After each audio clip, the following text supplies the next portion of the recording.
అందరికీ ఆత్మఫలము అనే అంశంలో నెక్స్ట్ పార్ట్, తర్వాత 4వ పార్ట్. మొదటిగా మన ఆత్మఫలం ఏంటన్నది చూసాం. దాంట్లో తర్వాత శాంతి గురించి, ప్రేమ గురించి, సంతోషం గురించి ధ్యానం చేసాం. ఈరోజు మరొక అంశం గురించి మనం ధ్యానం చేయబోతా ఉన్నాం. అదేంటంటే దీర్ఘ శాంతము. ఆత్మఫలములలో దీర్ఘ శాంతము అనే ఒక త్వరలాంటి అంశం మీకు చాలాసార్లు చెప్పాను. మా తండ్రి గారు మాకు చెప్పిన దాన్ని బట్టి, మేము నేర్చుకున్న దాన్ని బట్టి మీకు చెప్పాను. ఆత్మఫలము అంటే ఒక పండు లాగా ఉంటుంది. అందులో ఒక్కొక్క త్వరలాగా గుణం ఉంటుంది అనమాట. ఆ గుణం ఏంటంటే దీర్ఘ శాంతం. అంటే ఏంటంటే శాంతంగా ఉండటం వేరు, దీర్ఘ శాంతంగా ఉండటం వేరు. కాబట్టి మందిరానికి రావడం వేరు, పూర్ణ హృదయముతో, పూర్ణాత్మతో, పూర్ణ మనసుతో నీ దేవుడైన ప్రభువుని ప్రేమించడం, రక్షణ పొందడం వేరు, రొట్టె విరిచికెను సహవాసమందును ఎడతెగటం, పాల్గొనటం వేరు. క్రైస్తవుడిగా ఈ లక్షణాలను మనం గమనిస్తూ ఉండాలి. ఈ అంశాలను మనం పరిశోధిస్తూ ఉండాలి. అదేంటంటే గుణామణిగా ప్రార్థనకు వచ్చిన వాళ్ళు ఒకరెత్తు, కానీ నమ్మి బాప్తిస్మం పొంది రొట్టె విరిచికి సహవాసంలో ఎడతెగక పాల్గొనడం దేవునికి ఇష్టమైన దాని. దేవుని నామానికి మహిమ. అలాగే శాంతముతో ఉండడం కాదు, దీర్ఘ శాంతముతో ఉండాలి. అంటే దాని అర్థం ఏంటంటే సహించాలి. అసలు దీర్ఘ శాంతము ఏంటంటే దాని అర్థం ఏంటంటే ఓర్పు, నెమ్మదిగా ఉండటం, సహించగలగడం. దీన్ని దీర్ఘ శాంతం అంటారు. ఈరోజు మనుషుల్లో నశించిపోతుంది ఏంటంటే శాంతం లేదు, దీర్ఘ శాంతం లేదు. ఎంతసేపు పెట్టలాడిపోతున్నాయి. ఇది చిన్నంతా పెట్టగలము, సేమ్ పెట్టగలంటారు. తెలుసా మీకు? విన్నారా మీరు ఎప్పుడైనా? 1000 వారాలు 10,000 వారాలు పెడతా ఉంటాయి. టప్పలాడిపోతాయి. ఎక్కడ ఏమవుతాయి? ఒక్క క్షేపంలో దాన్ని సరైపోతుంది. దయచేసి మనం అలా ఉండకూడదు.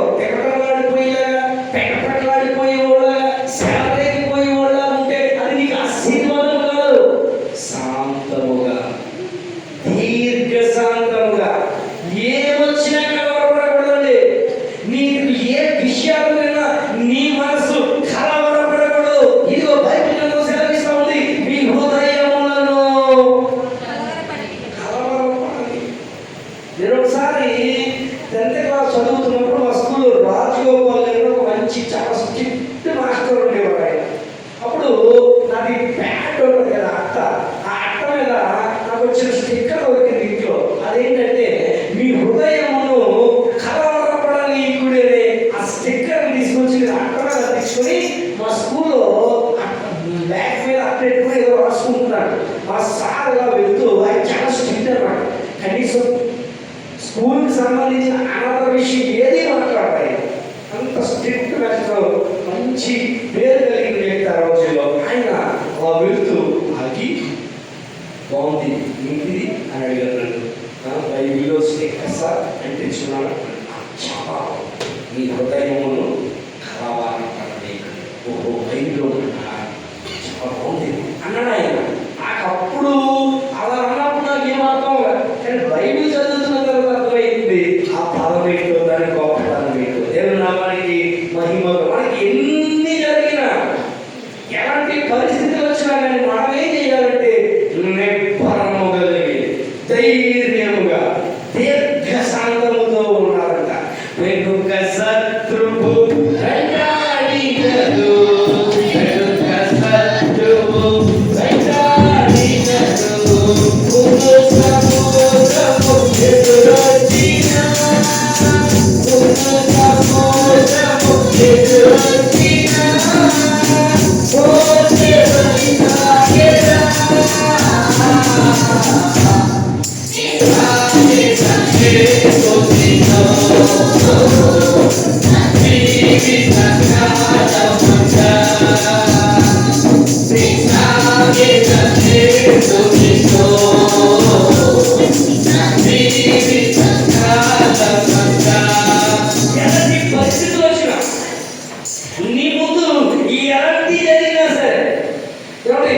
ఎలాంటి యుద్ధాల మాటలు విన్నా, కలవరపడిపోయే మాటలు విన్నా, భయపడే మాటలు విన్నా, ఈ దీర్ఘ శాంతము ఏం చేయాలంటే ముందుకు తీసుకెళ్ళాలి. తొలగిపోకూడదు, ఏమంటే కదిలిపోకూడదు. ఓ రీలు దాన్ని కదిలిపోయేవారులాగా ఉండకూడదు, స్థిరముగా నిలబడేవారులాగా ఉండాలి. దేవుని నామానికి మహిమ కలిగి వాక్య ధ్యానంలోకి మనం వెళ్దాం.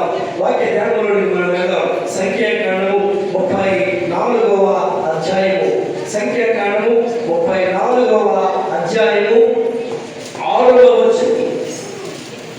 సంఖ్యాకాండము 34:6.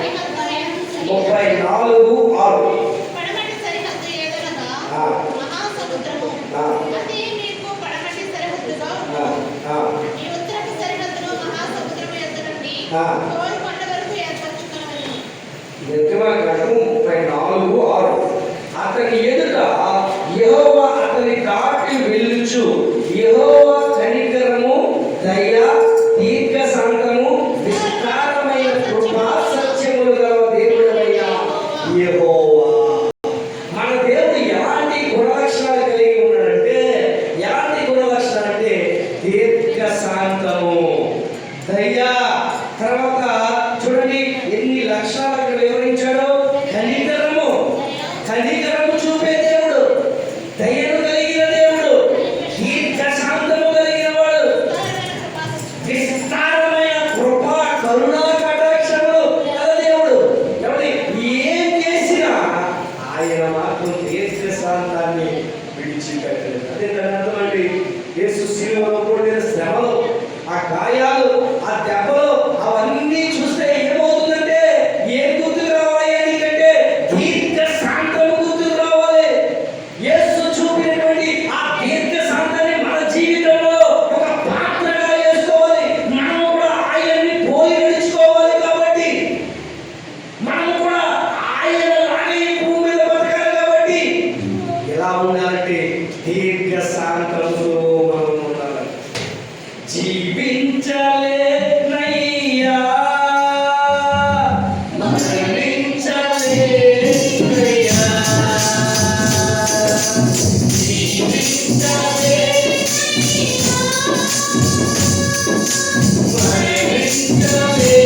మరణించలేనయ్యా, నీవు నాలో లేకుండా, నీలో లేకుండా, నీవు నాలో లేకుండా, నేను నీలో లేకుండా, నీతో ఉంటానయ్యా, నీరానయ్యా,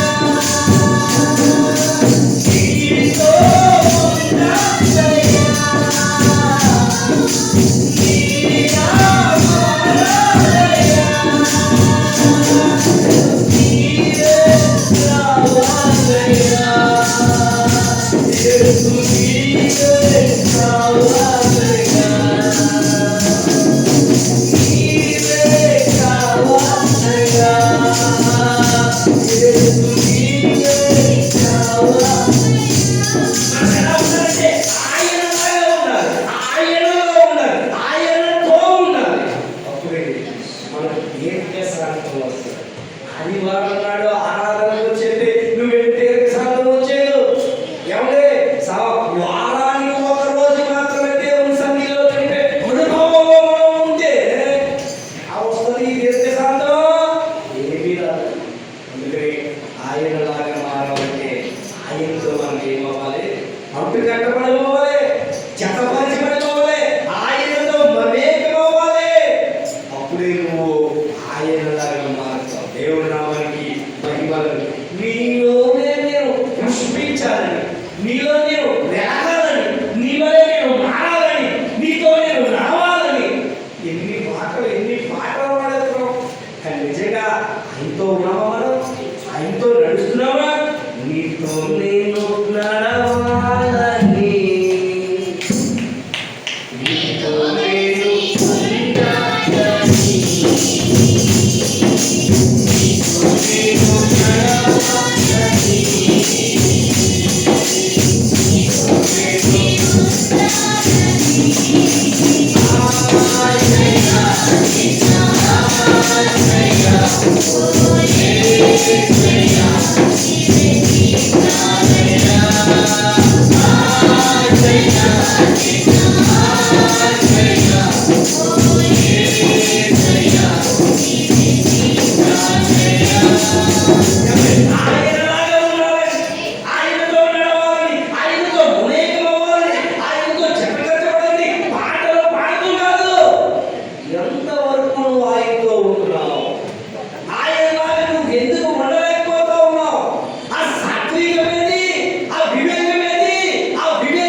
రూపాన్ని ధరించుకోవాలంటే ఆయనలాగా ఉండాలండి, ఆయన బిడ్డలాగా ఉండాలి.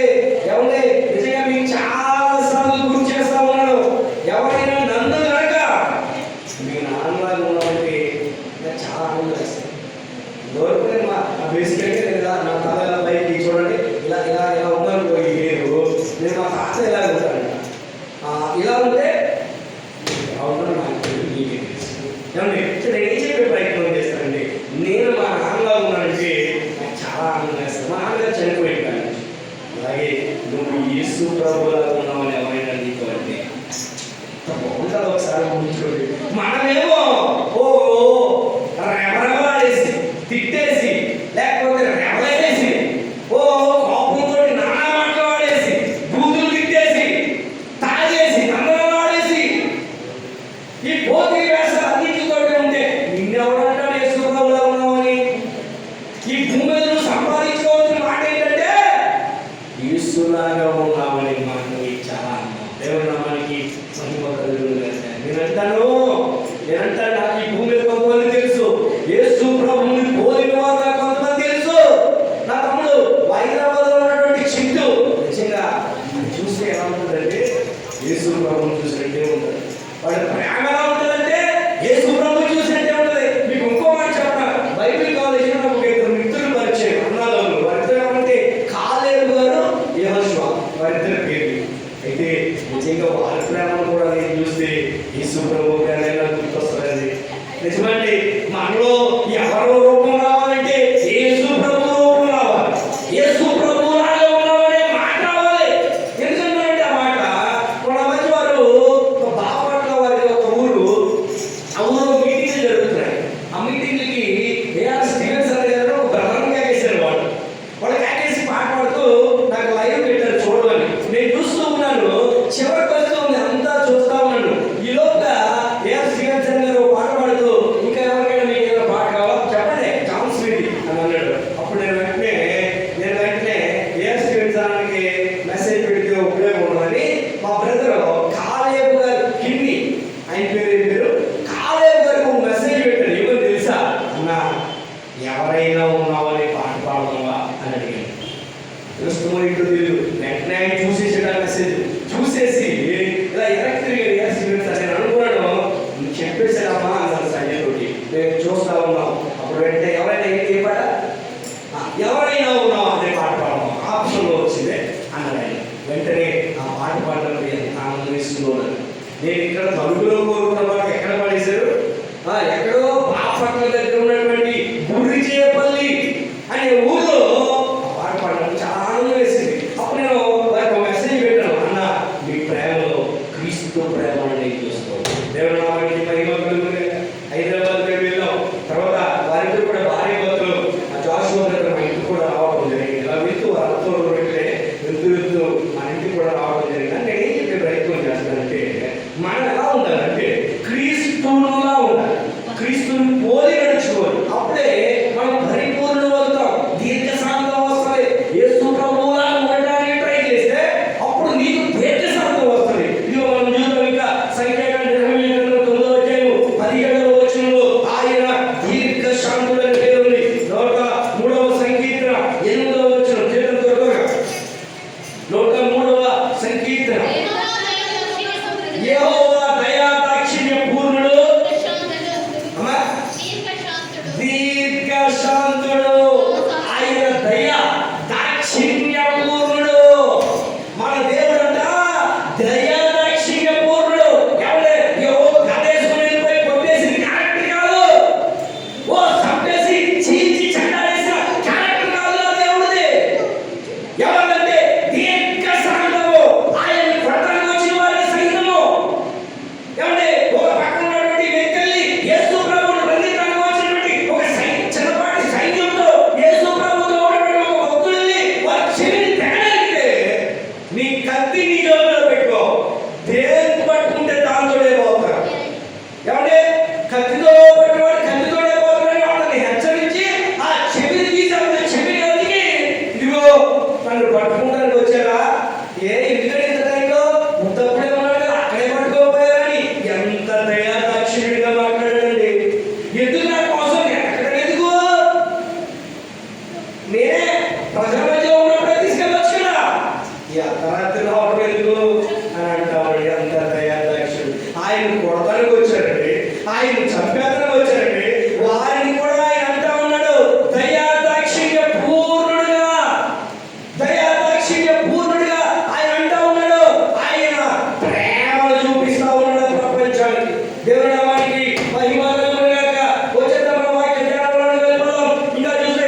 దీర్ఘ శాంతాన్ని నీ శాంతము ఇతరులకు తెలియాలి.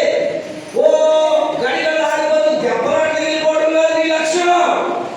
దీర్ఘ శాంతముతో ఉండాలి, సహనముతో ఉండాలి, అంతవరకు సహించువాడు, సహించగలిగిన మనసు ఉండాలి. ఏమి లేవు మన జీవితానికి. ఏంటంటే ఎంతసేపు దెబ్బలాటే. ఒక మాట అంటే మనం కూడా తిరిగి రెండో మాట అదే. ఒక చెప్ప కొడితే మనం కొట్టేయాలి, ఒక చెప్ప కొడితే రెండో చెప్ప చూపమన్నా యేసుక్రీస్తు మాట మర్చిపోతా ఉన్నాం మనం. ఎవరు దయచేసి ఎవరు కోరుతా ఉన్నాను, ఎవరు యేసు చూపిన మాదిరి ఏదండి. ఒక చెప్ప కొడితే రెండో చెప్ప చూపమన్నాడు కదా ఆయన. మనం చూపిస్తున్నావా? ఎక్కడికి వెళ్ళిపోయింది శాంతం? ఇది లేదండి మా దగ్గర. ఏమొచ్చిందయ్యా అంటే నిన్ను పుట్టేలోగా నువ్వు కూడా ఒక చెప్పబోతే ఇది కాదండి లోకం. లోకంలో జరుగుతున్న ఇదే కానీ నువ్వు ఉండవలసిన క్రమం ఇదైతే కాదు. నువ్వు ఒక చెంప కొడితే రెండో చెంప చూపమన్న యేసుక్రీస్తు మనసు. అదే ఆ మాట అర్థం మనకి ఇంకా తెలియలేదండి.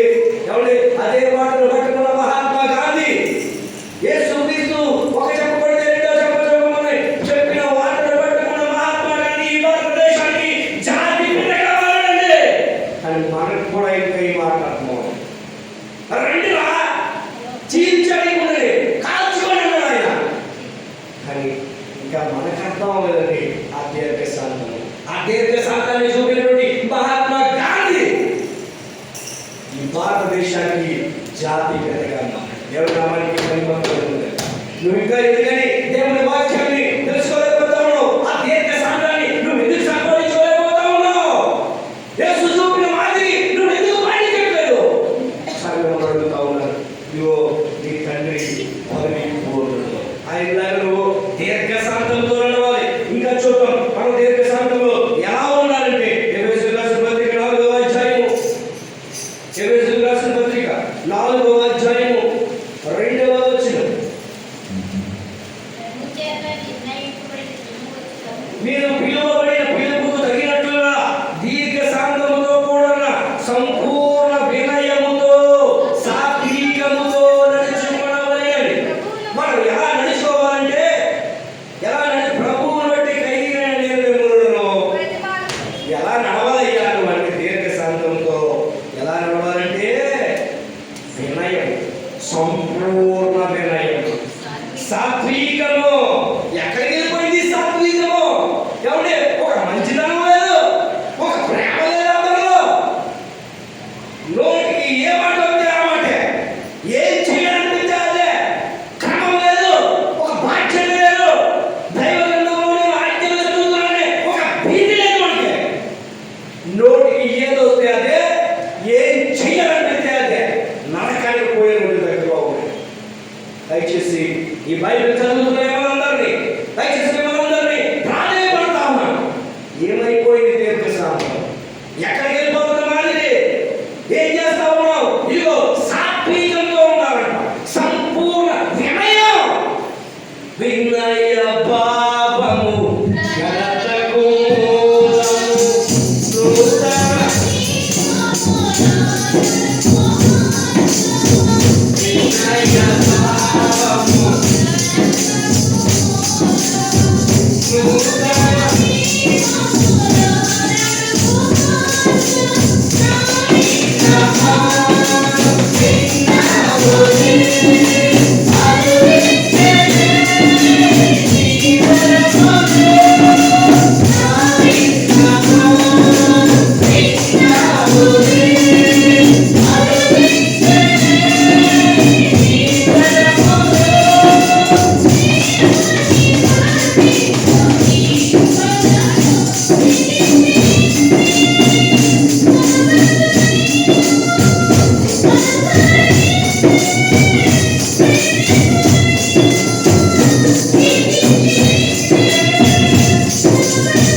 బైబిల్లో ఒక అతను సాత్వికుడు అని ఒక అతని పేరు మిక్కిలి సాత్వికుడు అని. ఎవరండి? మోషే గారికి ఉన్నటువంటి పేరు ఏంటంటే మిక్కిలి సాత్వికుడు. మనకుందా పేరు? మనకుందా? నీకుందా పేరు అని అడుగుతున్నాను నేను. ఎందుకు లేదు? సాత్వికం వద్దా మన జీవితానికి? సాత్వికం సంపాదించుకోవా? అరే మోషే మిక్కిలి సాత్వికుడు అంటావే, నువ్వు మాత్రం సాత్వికుడమ్మా. దేవుడికి ఇష్టానుసారుడైన కుమారుడు దావీదు అంటావు, నువ్వు మాత్రం దేవుడికి ఇష్టానుసారంగా మారు. నువ్వు నీ ఇష్టానుసారంగా నడుస్తావు. దయచేసి మన ఇష్టాన్ని సంపేసుకోవాలి, మన ఆహారాన్ని సంపేసుకోవాలి, మన యొక్క యజాన్ని సంపేసుకొని క్రీస్తు యజాన్ని మనం పైకి తీసుకోవాలి. దేవుడు నామానికి మహిమ కలుగుతాయి. నిన్న ఎందుకంటే బయట విషయం కానీ కొలస్సీయులకు రాసిన పత్రిక 1వ అధ్యాయము 11వ అధ్యాయం. కొలస్సీయులకు రాసిన పత్రిక 1వ అధ్యాయము 11వ అధ్యాయం. ఆయనకు తగినట్టుగా నడుచుకోవడం వలన ఆనందంతో కూడిన పూర్ణమైన ఓర్పులో దీర్ఘ శాంతమును కనపరిచినట్లు ఆయన మహిమ శక్తిని బట్టి సంపూర్ణ బలముతో. మనం బలం కలిగి ఉంటాం కాదు, సంపూర్ణ బలం, సంపూర్ణ సిద్ధి, దీర్ఘ శాంతము అనుమర్చాలి, అంతము వరకు సహించాలి. ఎవరైనా మనకి మహిమ కలిగి. ఇంకా చూస్తే 3వ అధ్యాయం కొలస్సీయులకు రాసిన పత్రిక 3వ అధ్యాయం 2-12 వచనం. 3:12. కాగా దేవుని చేత ఏర్పరచబడును పరిశుద్ధులను ప్రియులైన వారికి తగినట్టుగా జాలిగా మనస్సును, దయాళత్వం, వినయమును, సాత్వికమును, దీర్ఘ శాంతమును. ఏమంటే ఏదో డిజైనర్ సారీ మీద ఉంటుంది మన దృష్టి. ఏమంటే లేకపోతే ప్లెయిన్ సొక్కా మీద ఉండదు మా వాడు, లేకపోతే చిక్ షర్ట్, ఆ కటింగ్, ఈ కటింగ్, లేకపోతే ఆ స్టైల్ వచ్చింది, ఈ స్టైల్ పోనీ స్టైల్ అంట. ఏ స్టైల్? పోనీ స్టైల్ అంట. లేకపోతే మరేదో ఈ ధరించుకోవాలని చూస్తున్నామే తప్ప దయాలతోనూ ఈ యొక్క వినయము ఇంకేమున్నాయి చూడండి. సాత్వికము, దీర్ఘ శాంతము, ఏమండి జాలిగా మనసు, దయాలతోను, వినయము, సాత్వికము. జాలి ఉందా మీకు? జాలి కలిగిన మనసు ఉందా? వినయం ఉందా? దీర్ఘ శాంతం ఉందా? తర్వాత సాత్వికం ఉందా? ఇవి మాత్రం మనకు వద్దు. ఏం కావాలయ్యా అంటే మీరే ఆ బ్లాక్లో మీరే పూజ చేసుకోండి. దయచేసి ఇది పరిపూర్ణమైన లక్ష్యం. దేవుడు మనకి మహిమ ఇంకా మనం ఎక్కడ ఉండిపోయామంటే అక్కడే ఉండిపోయాం. ఇంకా వెళ్ళిపోదాం మనం తొందరగా. 1వ దశలోనికి రాసిన పత్రిక 5వ అధ్యాయం 14వ వచనం. సహోదరులారా మేము మీకు బోధించినవి ఏమనగా అక్రమంగా నడుచుకుని వారికి బుద్ధి చెప్పాలి, ధైర్యం చెగిన వారిని ధైర్యపరచాలి, బలహీనులకు ఓతనియాలి, అందరి ఎడల దీర్ఘ శాంతము గలవారై. ఏమంటే మన చుట్టాలతోటే దీర్ఘ శాంతం, లేకపోతే నీకు ఇష్టమైన తోటే దీర్ఘ శాంతం. వాళ్ళు ఒక మాట అన్నా నీకు ప్రేమ కలిగిన రోడ్డు పట్టే నీకు దీర్ఘ శాంతం. అది బయటలో సేవిస్తూ ఉంటాయి.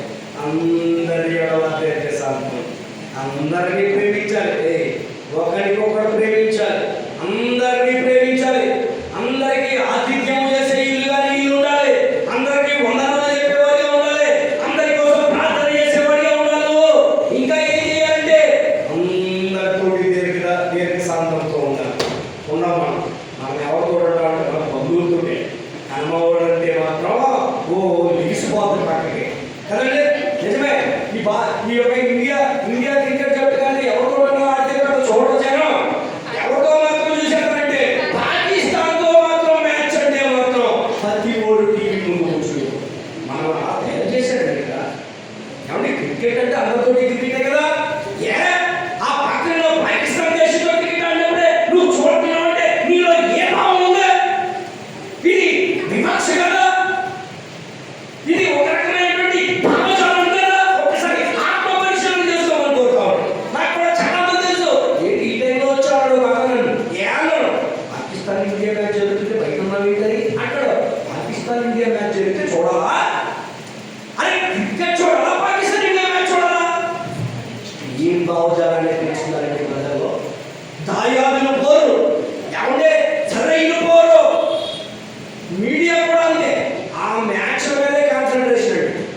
తెలుసా?